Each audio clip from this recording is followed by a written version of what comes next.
Next up on the pieces, we have Owen Jones, who is a British journalist, author and political commentator known for his left-wing views and advocacy for social justice issues. I'm fangirling. I'm very excited because I feel like we very much align on a lot of our politics. Jones is also the host of the Owen Jones YouTube series, where he engages with a wide range of guests on political and social issues. His writing includes the best-selling book Chavs, The Demonisation of the Working Class, which I would recommend reading. And he is known for his outspoken critiques of economic and political systems that maintain inequality, also known as common sense. Owen Jones.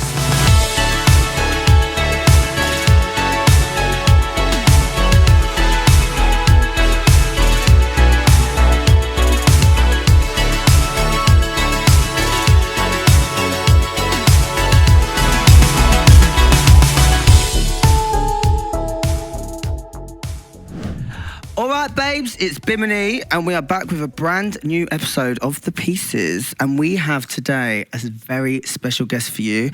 It is someone that I think is one of the most important voices of our generation in politics, Owen Jones. Oh, yeah. I think that's an overly generous introduction. Very kind of you, though. But maybe people should lower their expectations. Well, yes. Well, next week we'll have Piers Morgan on. That's lower expectation. No, thank you so much for coming on. This is a really amazing, special moment because I've followed you for so many years, and I've always just thought like the way you speak about things and the way you stand up, it's important, but it must be exhausting. Well, right back at you firstly. Can I compliment you? Is that not breaking any rules? No, honestly, you've used your platform so amazingly, and so many people, I guess, in the creative world don't speak out because they're worried about rocking the boat. They're worried about the career, and you don't. I'm honest, you should be really, really proud of that because. Well, thank you. I think I'm not suggesting your management say otherwise, but I know lots of people's managers say keep away from this, blah blah blah, but you don't, and not least for our community. So I've definitely said no to a lot of things where I've known that the reason they were trying to bring me on was a certain agenda they were pushing, and I think I've tried to be smart about certain things because also like what it's like with the media and just people on social media as well. Like they find anything to not take you seriously. Yeah, and also you don't want to be a cultural prop. Yeah. Because that's I mean, you mentioned Piers Morgan. I mean, that kind of show, you are generally invited on because they want you to be a prop in the culture war. You're there to generate outrage and all the rest of it and not necessarily have a useful, interesting conversation about it. And they'll ask you like the morning before or the day before, and it's like they don't want you to be prepared. Oh, yeah. They're like, bam, and then they'll just put in some guests you didn't know about. Yeah. Yeah, it's bear baiting.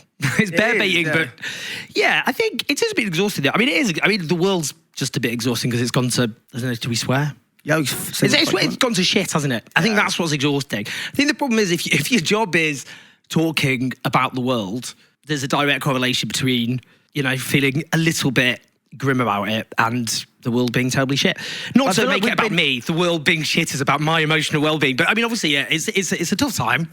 We've known it's happening though. I feel like we've definitely, I've known that you say like this should be happening, we should be doing this. And we've just seen the pendulum swinging. I feel like it's been getting worse and worse. I feel like a massive catalyst was Brexit. I think Brexit was a real time where a lot of people, guess when they voted to leave, people were like, oh fuck, there are people that think like me in the UK. And they've kind of like, the media have used that as their power, to like. Well, yeah, because Brexit was turned into a culture war, and it became about, I mean, the referendum wasn't even about the EU; it just became about immigration, and that obviously then made some of the worst people thought they had a mandate. And a lot of people voted Leave were disillusioned with the status quo and society, and I might not have agreed with their choice, but that's what drove it. It obviously gets exploited. But yeah, I just came back from Germany, and the far right just got their best result since the fall of the Nazis. They got over 10 million votes, doubled their vote share, doubled the number of seats. And the problem is, the far right is on the march everywhere. And, in France, where they've got every chance of winning the presidency, the far right's in power in the US. Let's just call that what it is. It's a far right government. In Italy as well. And in Hungary, it's not even a democracy anymore. That's just a dressed up dictatorship. The shadow of the 30s and 40s is kind of gone. The stigma's gone. People have forgot those lessons. But the truth is, things are very tough for so many people. Lives become difficult because our economic model's broken. And the problem is, if there isn't an alternative on offer which shows, well, actually, we could build a different sort of society.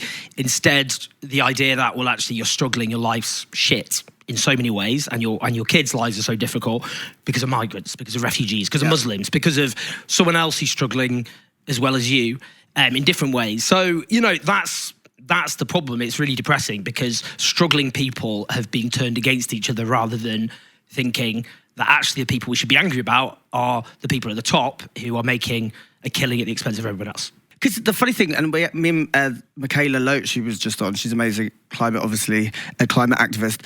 We were just speaking about it. There's the celebrity culture, which is what everyone sees, and it's a glitz and glam, but then there's the higher ups that no one sees, and they're the ones that control everything. Yeah. And the money, and like Trump being a billionaire, coming into power, Elon Musk, all of that's all so dark. And the fact that we were having conversations about what Salute was online, instead of being like, this needs to stop, it's scary. And I think that everyone's exhausted. It's like compassion fatigue. Like they don't want to feel like an outsider. People don't want to feel like an outsider. So it's us and them mentality. Mm-hmm. And it's just keeping everyone away from each other. And it's scary at the minute. It is scary. You're right. I mean, that's the thing, a lot of the rich, powerful people who are guilty of the problems that society faces, the lack of proper affordable housing, the fact that people aren't paid properly because their bosses aren't paying them properly, the fact public services have been decimated because, at the same time that you've got these tax dodgers who won't pay their money properly.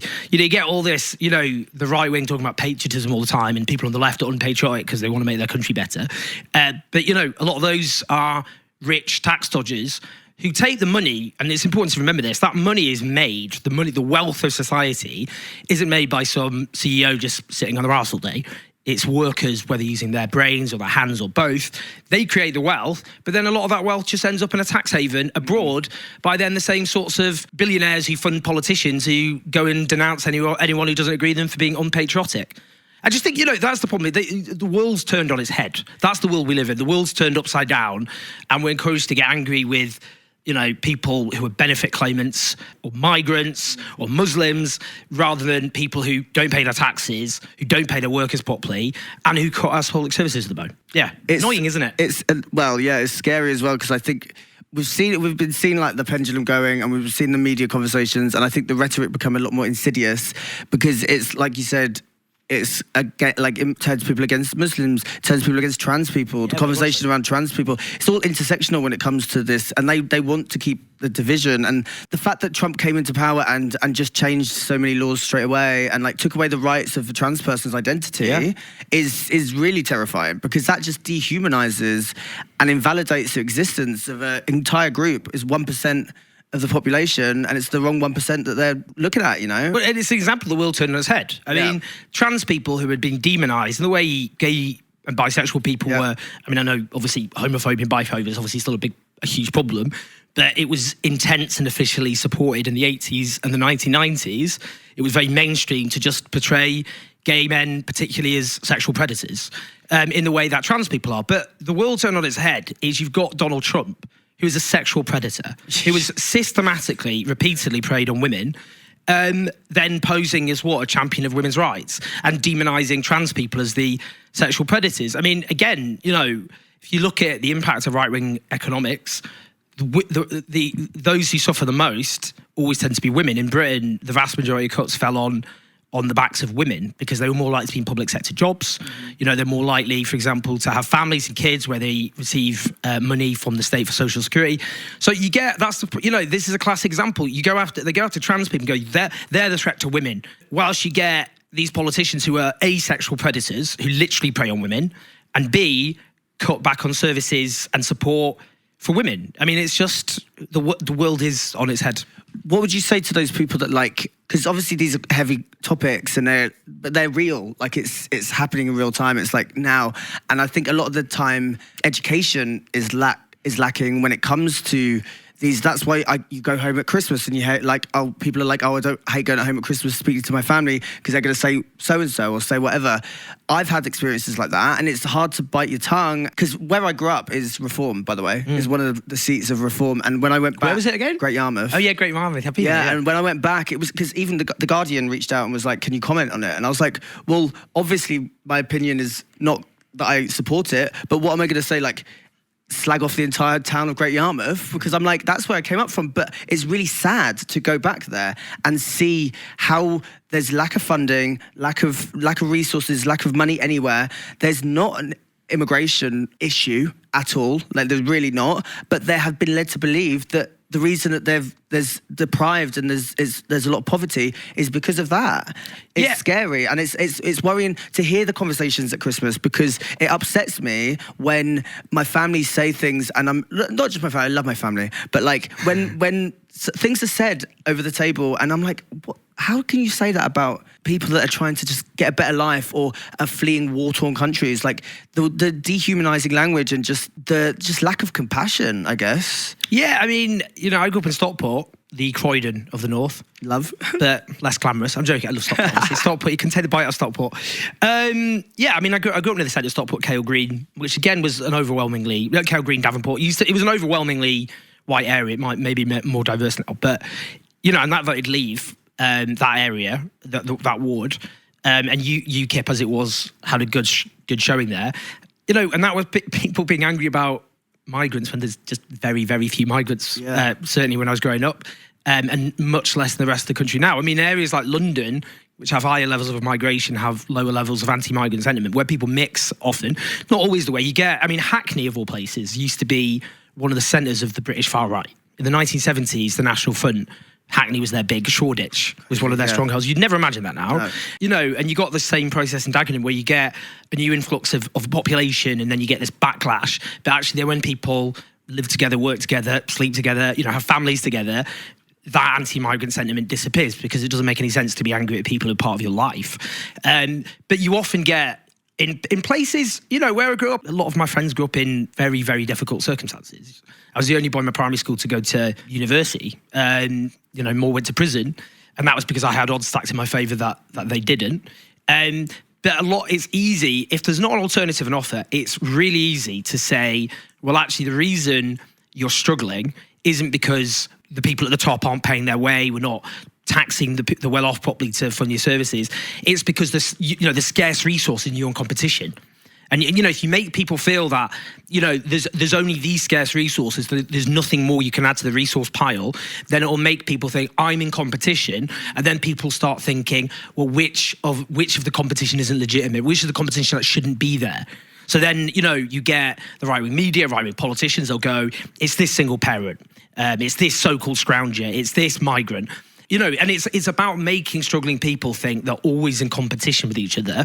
Because if you do that, then people don't focus on the real problem, which is, why have we got a really rich country where so much of that wealth just gets hoovered up, put in a bank account, and then put in the Seychelles or an offshore tax haven? It's also circumstantial. Like, you don't know what they've been through to be in that position. Like, it lacks the kind of empathy for other people, because it creates that narrative, like you said, that you've got to fight for your right at the table, when actually we should all have we should all be at the table, Yeah, I've seen this cartoon of it's like a rich guy with a big plate of cookies. Yeah. And then you've got someone, like, I can't remember, like an ordinary like citizen. A working class guy. Exactly. Yeah. And then you've got one cookie in front of him, and then the rich guy with all the cookies points at the immigrant, he's trying to steal your cookie. Yeah. But that's how our country works. That's why we've ended up in the mess we're in. That's why, because we've had anti-migrant hostility now for a long time. Did it pay the bills? Does anti-migrant hostility,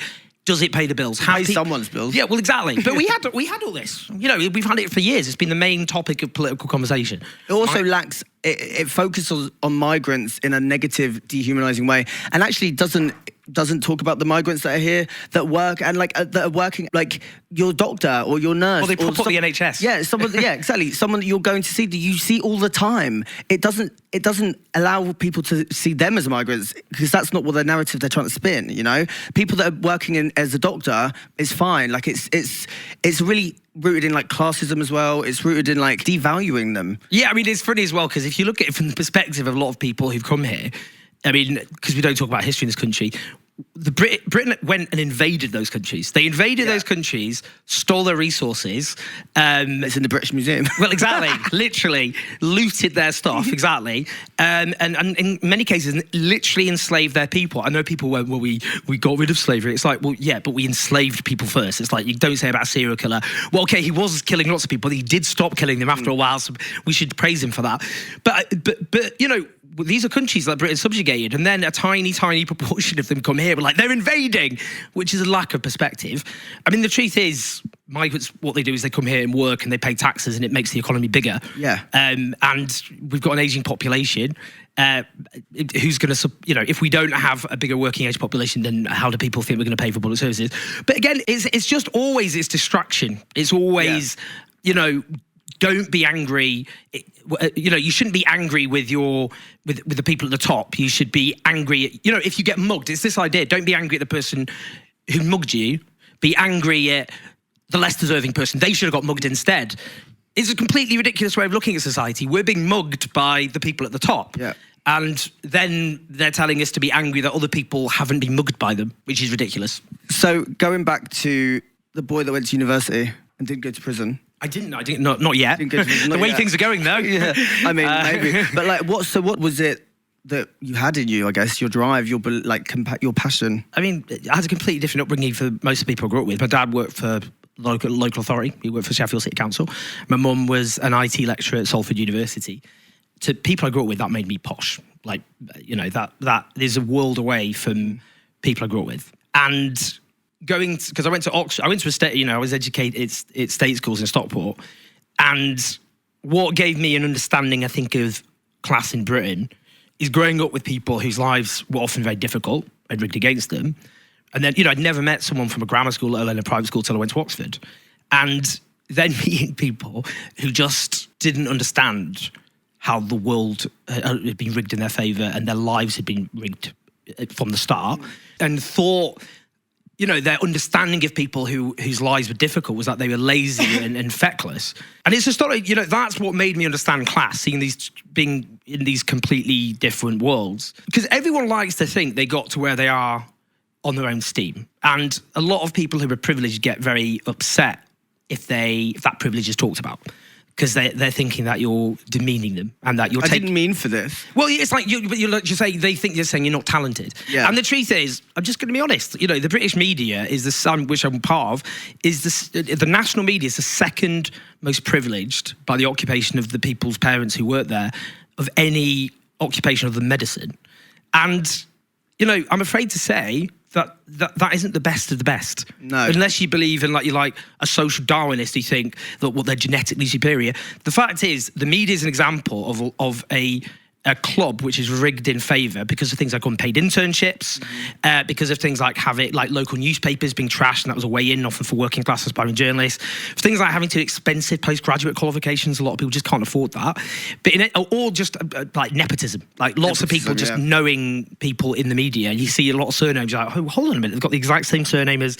But that the problem with that is, you know, the truth is, it isn't the most talented people. It's a group of people who include some good journalists, by the way. I'm not saying otherwise, but they're overwhelmingly there because the world's rigged in their favour. Yeah. And I just think that, for me, when I went to university, that just seeing these two different universes and just how those who were very privileged just had no understanding whatsoever of how they were, you know, of why the society was rigged in their favour, but also not even understanding the lives of other people. They'd never met them. So that's what I think is interesting. So I studied journalism as well. So I studied that years ago.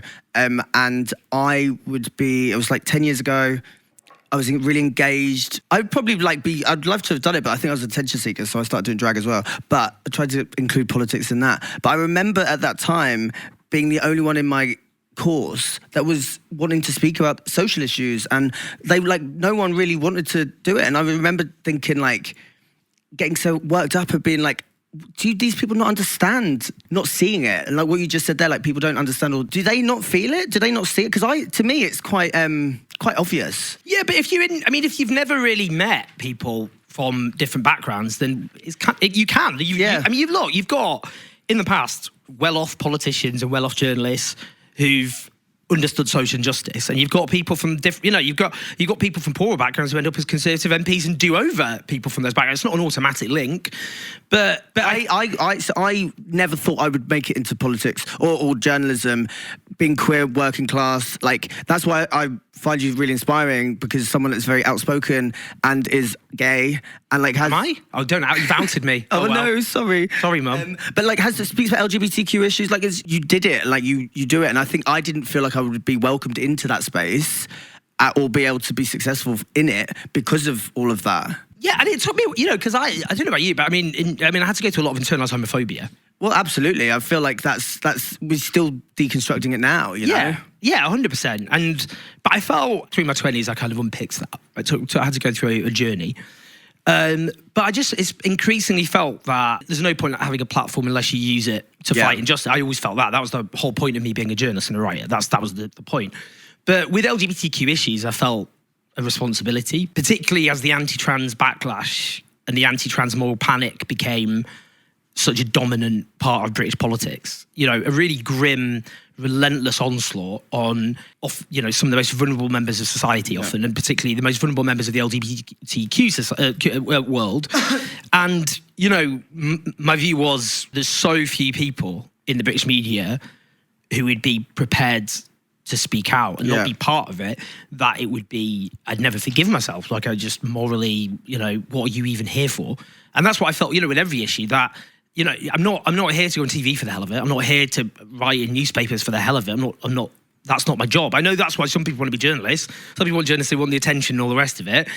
But that's never, what I've seen it for. If I had to take a stand on issues and go on TV less, which is definitely, obviously, a price I've had to pay repeatedly on speaking out on issues, then obviously that's what I'll do.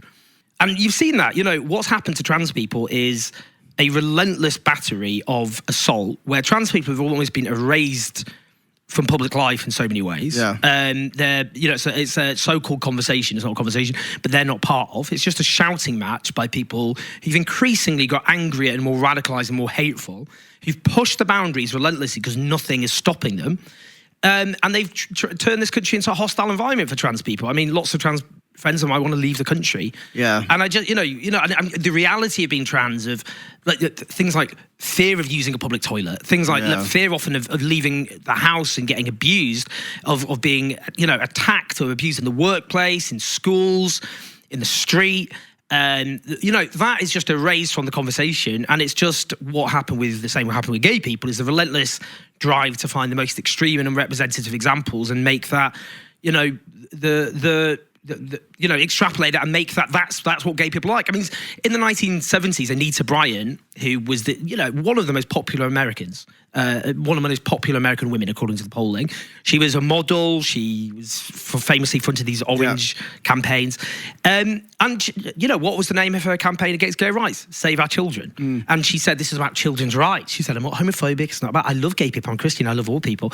And she launched this relentless campaign, and gay men were demonised as misogynists for the way they responded to her.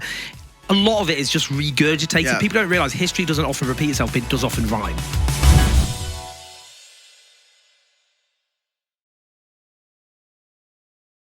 I am worried for where we're going, especially with what's happening over in the US with old Musk and Trump. Well, it's the direction of travel. That's what's really scary, because and reform getting like a bit more of a big thing behind it is really scary. Yeah, and so many trans people didn't want to go on TV during this anti-trans moral panic because they didn't want to have to keep debating their existence and go up against angry anti-trans people who are just will firstly be really bigoted towards television, but then the net result is that trans person will then open up their social media feed or their email box and just get a load of death threats and hatred. And why should anyone have to endure that?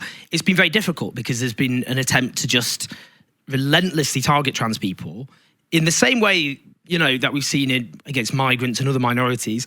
But the direction is grim because not only is it the far right, a lot of people who call themselves moderates have been complicit in this. A lot of people who aren't far right, people who call themselves liberals and progressives have been part of it. And whether they see it or not, they have been accomplices to enabling the rise of the far right. And what the far right has done is the idea will only stop at trans people is ridiculous. That's not what's going to happen. That's not what is happening. What's the root of homophobia? It's seen as gender treachery. You're seen to have betrayed your gender. And anyone who's seen as defying gender norms it comes under attack. That's why we've seen an increase in homophobia. And you can see that, the Italian government, not just going after trans people, they banned, for example, same-sex couples being able to adopt children. It's crazy to think it goes so backwards. Yeah, Hungary's the same. They combine transphobia with attack on with gay rights, like banning, for example, equal marriage. So it goes hand in hand, and you can see that in the US. You can see that. You can see the way that, Conversation around abortion in the US as well. In one conversation, you're saying trans people can't express their identity, can't be who they are because you're trying to support women's rights, but then taking away abortion or having conversations around that. If that happens, that kind of thing is completely taking away the autonomy of a female body, of a woman's body. You will no longer be able to do that. And circumstances of what if they got pregnant for a certain thing?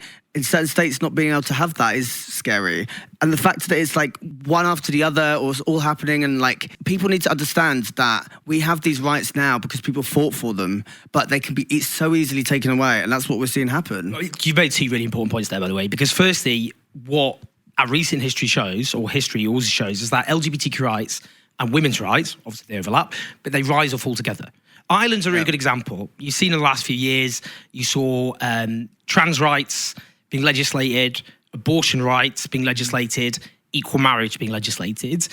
You've seen that in Spain as well. In Spain, the progressive government introduced legislation to deal with male violence against women and girls, to give lesbians, for example, parental rights, and again, trans rights legislation.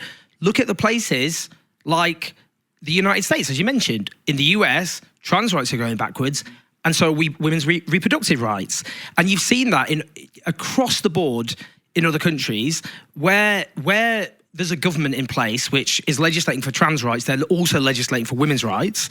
And where there are political movements on the rise which oppose trans rights, they're also going after women's rights as well. Our rights aren't in competition with each other. They are directly linked. We rise and fall together. And I think that is so important because what the far right are trying to do is play the politics of divide and rule. Yeah. They're trying to pick us off and turn us against each other, but they are after all of our rights. And this is helping to create, and in America, I'm sorry, there's a big question mark, is democracy going to survive in America? I'm not sure. Not as we understand it. In Hungary, you can see what they did. Hungary is not a democracy anymore. They still have elections, by the way, and all the rest of it. What they do is they keep the trappings. So, for example, their newspapers were taken over by the government. They just got business people who support the government to take over the newspapers. And they go, what? Oh, the government doesn't control the newspapers. We're independent. But they all support the government. And in America, you can see the same thing. You get a government coming to power because of fear, promoting fear, and then what they're doing is just eroding democracy across the board. They're with media organisations, they're threatening them with vexatious suits. They're doing libel suits against them. For example, we can see the likes of Mark Zuckerberg in Donald Trump's recent book. He wrote that if Mark Zuckerberg doesn't toe the line politically, he said he's going to end up in prison for the rest of his life. And then Mark Zuckerberg comes out and changes his moderation policies to suit Donald Trump. You can see what's happening. Democracy is under attack, partly because of politics of fear and divide and rule, where their anger's turned at the wrong targets, whilst a load of very rich far-right lunatics do a power grab and take away the rights of people across the board. And the way it's been done as well is because everyone's exhausted, and I think we're in such a difficult time economically that people are skint, people are really, cost of living is really high, people can't get access to healthcare, people are really struggling with public services, which we know that if they were funded properly, that wouldn't be an issue. But then that creates this exhaustion and a compassion fatigue, and then that's what keeps everyone to toe or just ignore it and not stand up against it. And I think that's worrying to think that we are leaning towards this idea of fascism. The fact that we're having discourse online about whether Musk did a salute or not, we should be having those conversations. It's worrying. And I think with trans rights in America, what I think is scary is it might not be directly trying to attack or kill, but by taking away the right to identity, taking away access to healthcare, that's going to do that. That's going to increase lots of increase probably suicide for people. It's going to increase like depression. It's going to make them not feel real, like they exist. And that's the scary thing to do. That's dark. That's like a dark tactic. Yeah, and I don't want to alarm people because I don't want people to feel despair. Things are really bad, but people have to feel that they can change. I went a bit heavy there. I was like, no, it's true. It's like, no, but but that's like that caveat aside. I mean, the reason, it's bad enough the current attack on trans people and the legislative attack, but it's direction of travel. What's the direction things are heading in? And it's heading. Things are getting worse and worse. And history tells us, horrible, horrific onslaughts against minorities. They're not events that happen overnight. They're processes that often take years.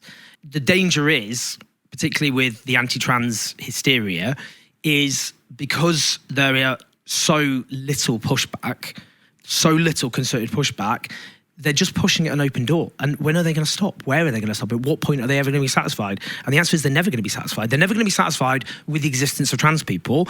And if you look at, the organisations behind this, lawyers involved in trying to take away rights of trans people. If you look at the background, they've also done the same lawsuits about the rights of gay people and the rights of women to reproductive freedom. It's all interconnected, and they've got a plan. Like, they've got a plan. They know they can't get it all overnight, although in America, they're moving quick. They're moving quick. But Trump knows what he's doing now. Exactly, but they're just going through a list. And if you look at a place like Hungary, that just descended ever further into what is essentially a dictatorship. It didn't happen overnight. They just chipped away. And, that's the danger. If people don't organise and fight back now, it'll slip away, and the ability to fight back, the ability to speak out, will just disappear. Did you see that recent study that was done with Gen Z, and it was like 52% of them would rather us be in a dictatorship? Yeah, it's interesting. I did look at that. I think that survey was a bit dodged, by the way. 3,000 people, it wasn't that representative. It was just, there was like pollsters had question marks about it. It was one poll by a certain organisation. What the worry I do have is, in the last few years, younger people got kicked over and over again. Their debt got trebled and more if they have the audacity to want to go to university, which everyone benefits from. It's a social good. It used to be free in the 90s. Exactly. And all the politicians who've legislated for it, they got for university, and now they've saddled people with huge amounts of debt. There's a housing crisis that particularly hits younger people, being able to buy their own home, get their own home, that's gone out of reach. There's lots of luxury flats. Well, that's the thing. But yeah, like Right to Buy in the 80s, 4 out of 10 of those council houses flogged off are now let out by buy-to-let landlords charging twice the rent. So the private centre's a rip-off. The social housing isn't there, and then they've had cuts to public services, including things like schools, sixth forms. My old sixth form, which was Rich Daniel's sixth form in Stockport, its budget was it went down to about a quarter of what it was when I was there. So you've got this like living standards, younger people's wages that was hit the most. We have the worst squeeze in wages now since the early 19th century. It's ridiculous. So younger people just got clobbered over and over again. The danger is, a lot of those younger people think, well, hold on a minute, there's these elections, you can vote in this country, but my life keeps getting harder. And then the dangerous people conclude democracy doesn't work. And the problem isn't democracy, it's a system rigged in favour, obviously, of a tiny few, and enough of the population hasn't been won over to the idea of here's an alternative and how we can build something different.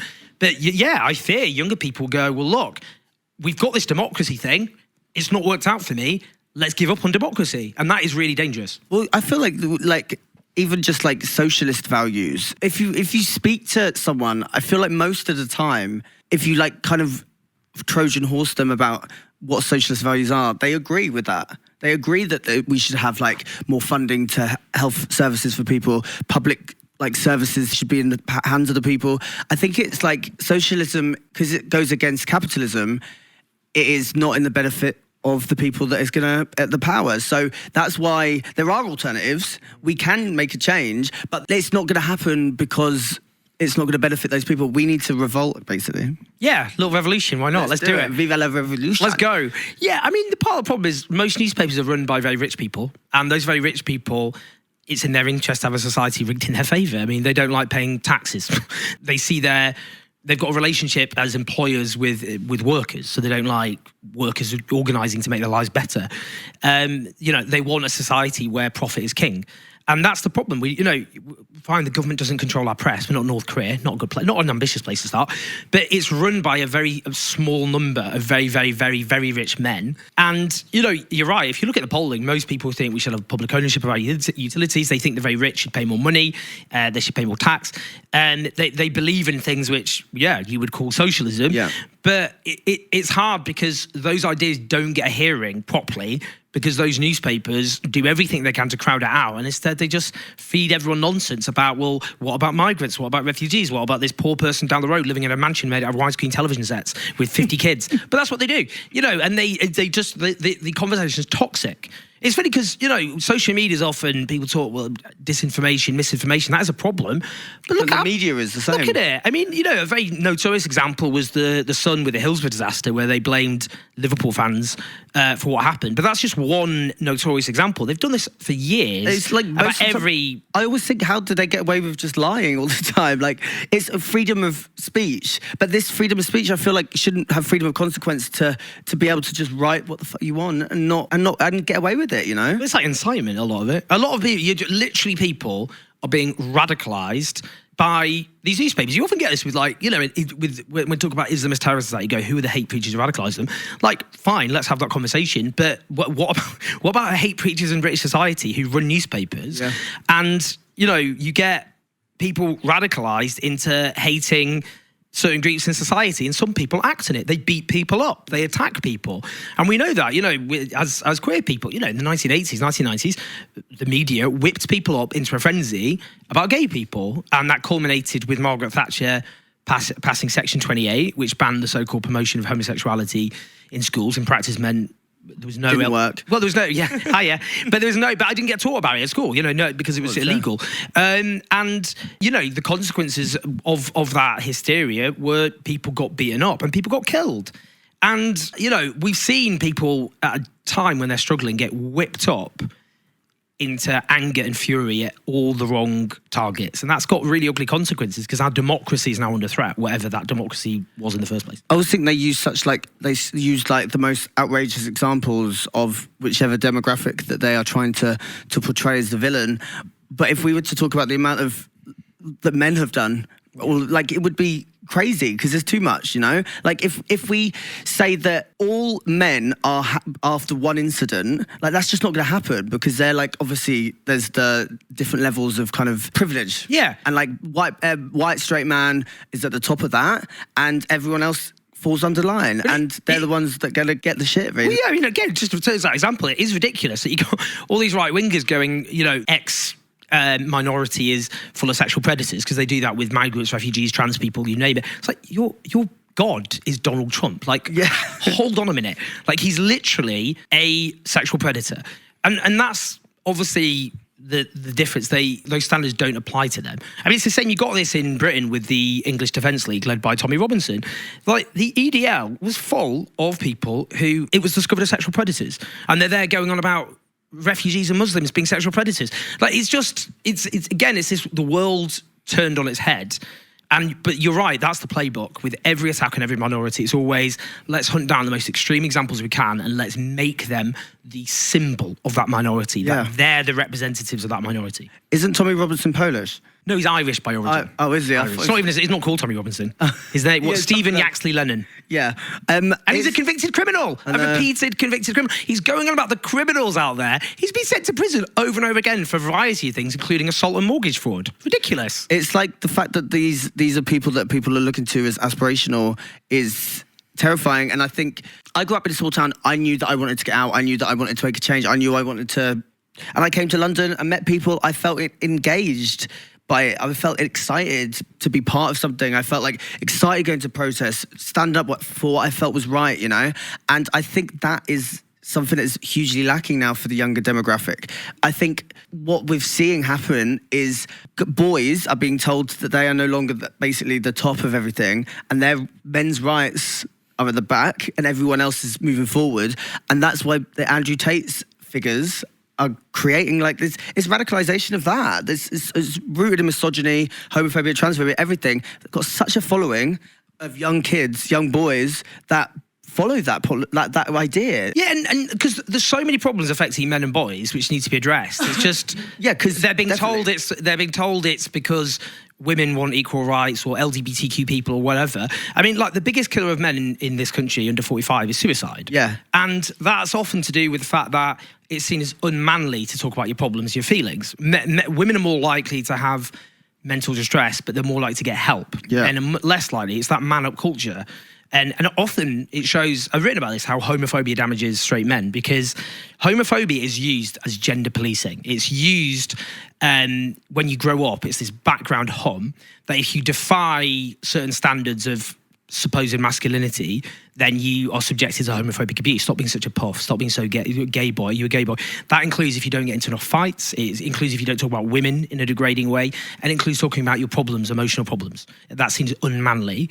And that's a big problem that we need to address. But that's not, they don't have an answer to that. Their answer, the right, is actually literally man up, which is actually killing young boys and killing men. But that's the problem. So, yeah, you know, sad. and also, but it needs to be spoken about, because this is ultimately everything that we believe is to benefit everyone, I think. Like, what we're trying to do, it's not taking away men's rights. It's not any of that, but it's actually just saying, like, we can all do it. And actually, men aren't, you're right, aren't benefiting from the system.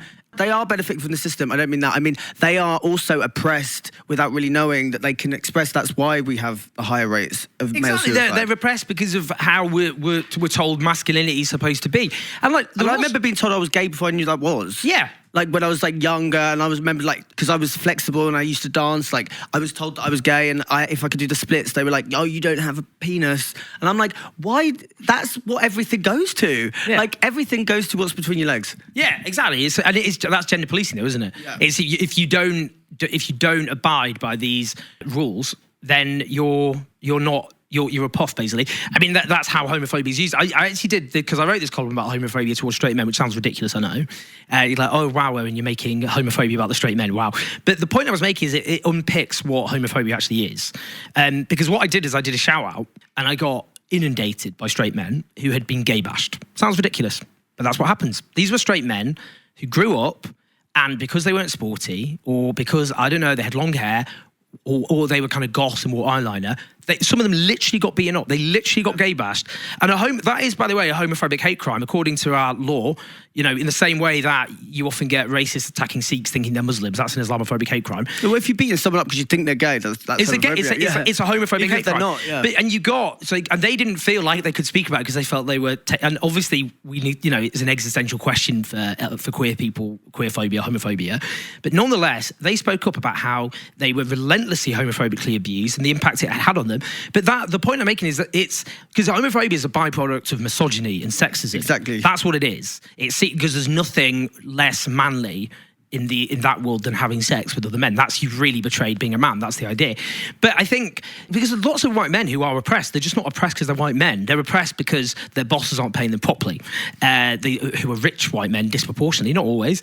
Or because we're not building enough housing. They have to act hard. They have to act like they're something they're not. Like can't be themselves. Essentially, that's what it is. Exactly. But they're being told it's because you're white and you're a man, and it's not. I mean, there are problems with, men, because a lot of traditional industries got trashed, and that often gave a sense of, it was part of a lot of men's identity, and they got replaced by often higher and fire jobs in the service sector, which didn't have the same kind of job prestige, I guess. A lot of people worked in car factories, ended up in supermarkets. And that does create a kind of a crisis of masculinity amongst some.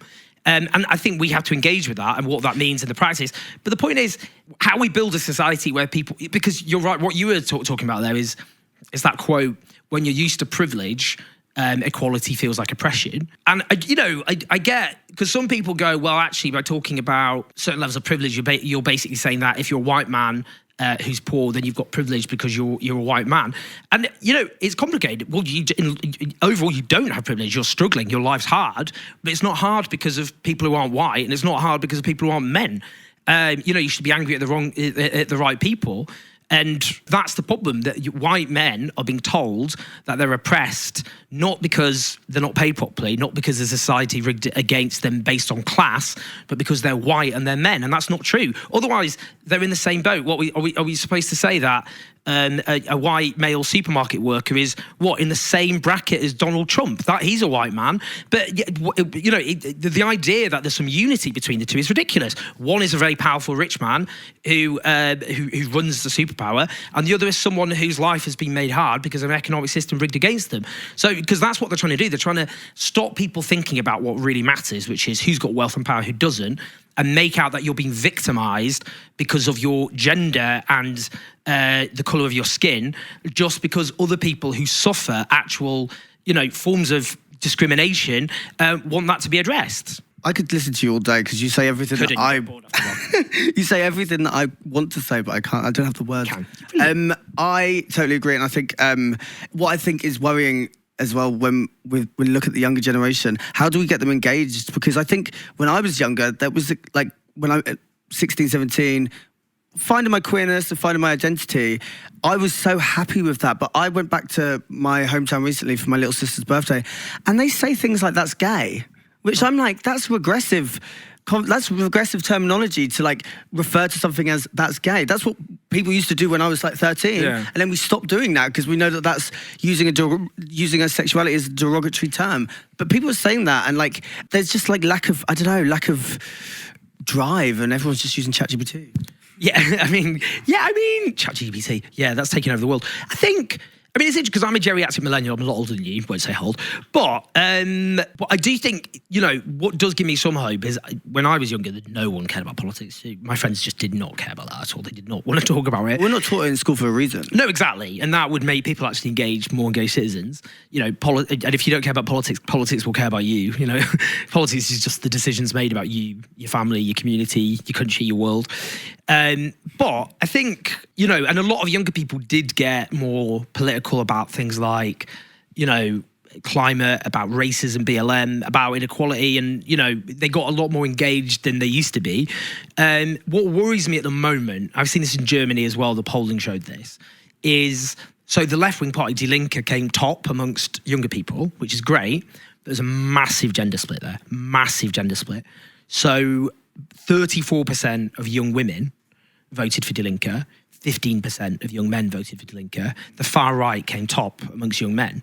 And I worry about that a lot. I used to dismiss this a bit, but you already talked about it, is the power of, I do worry that social media and TikTok is radicalizing a lot of young men. It's tapping into a sense of, because of feminism and LGBTQ rights, you're being done down and downtrodden, you're being hated on, instead of young men being angry at the fact they can't get paid properly, or their country is declining because we're not investing in it properly because rich people are taking the piss, and that is radicalizing people, and we need a strategy to deal with that because there's a massive gender split at the moment between young men and young women opening, and that's true in this country. Because you're right, I mean, one thing that does give me hope is, I get what you say about people using gay as a cuss word there, but younger people, the polling shows are a lot better on those issues than they were 20 years ago. Every generation's got more progressive, but I am worried that young men, the Andrew Tate phenomenon, has got a hold amongst some young men.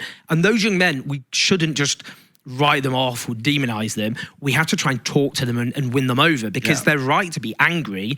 It's just about being angry at the right things, the people, who's really doing you down. Is it really women and LGBTQ people and migrants, or is it the rich getting away with murder whilst the country goes to hell? And they're like looking at someone sat in a Versace dressing gown, like telling them that all of this is happening because they're so like they're a white man. Like, it's so dystopian.